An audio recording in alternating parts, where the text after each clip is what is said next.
હિંગ નાખવાની, બોલવાનું હિંગ, પછી ડુંગળી મરચાં ક્રશ કરી નાખવાના એકદમ બારીક, અને પછી એને પિંક થોડા થવા દેવાના.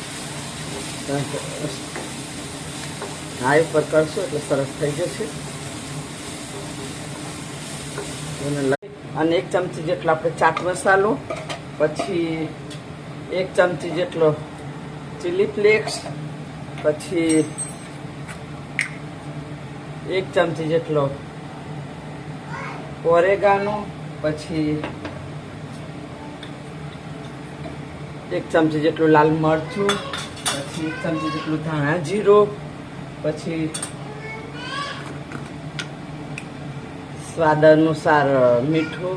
મેસેજ મને વધારે જોઈએ, 1 ચમચી જેટલો શેકેલા જીરાનો ભૂકો, અને પછી સ્વાદ માટે આપણે છે ને થોડોક કોથમીર ફુદીનાનો પાવડર ક્રશ કરી અને નાખી તો બહુ સરસ એનો સ્વાદ આવે છે અને બહુ સરસ ટેસ્ટી લાગે. અને પછી આપણે એનામાં બધા જ આપણે ખાસા બધા ધાણા ભભરાઈ દેવાના અને બધું એને મિક્સ કરી દેવાનું.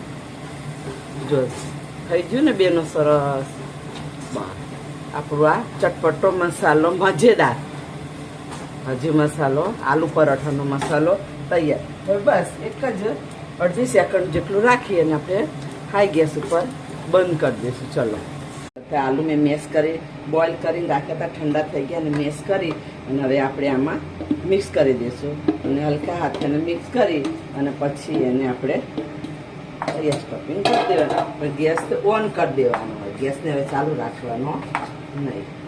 છે આમાં જો રોટલીનો લોયો વણી અને આમાં સરસ સ્ટફિંગ થોડુંક વધારે મૂકીશું એટલે એનું શું ખાવાની આપણે મજા આવે. અને પછી એને આમ કરી સરસ રીતે ફોલ્ડ કરવાનું. આ રીતનું ફોલ્ડ કરો એટલે ફાટી જશે. એની વચ્ચે લોટ કરી અને પછી આ રીતનો સૂકો લોટ લઈ અને આ રીતનું વણી નાખવાનું. હલકા હાથે વણીશું એટલે બહુ સરસ થશે, ફૂટી નહીં જાય અને પણ ખાવામાં પણ સરસ સોફ્ટ રહેશે.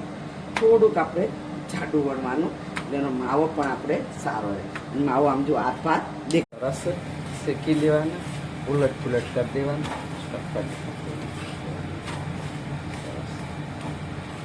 હવે આપણે આલુ પરોઠા તૈયાર થઈ ગયા છે, સૌ તૈયાર થઈ ગયું. ચલો ખાવા માટે તૈયાર.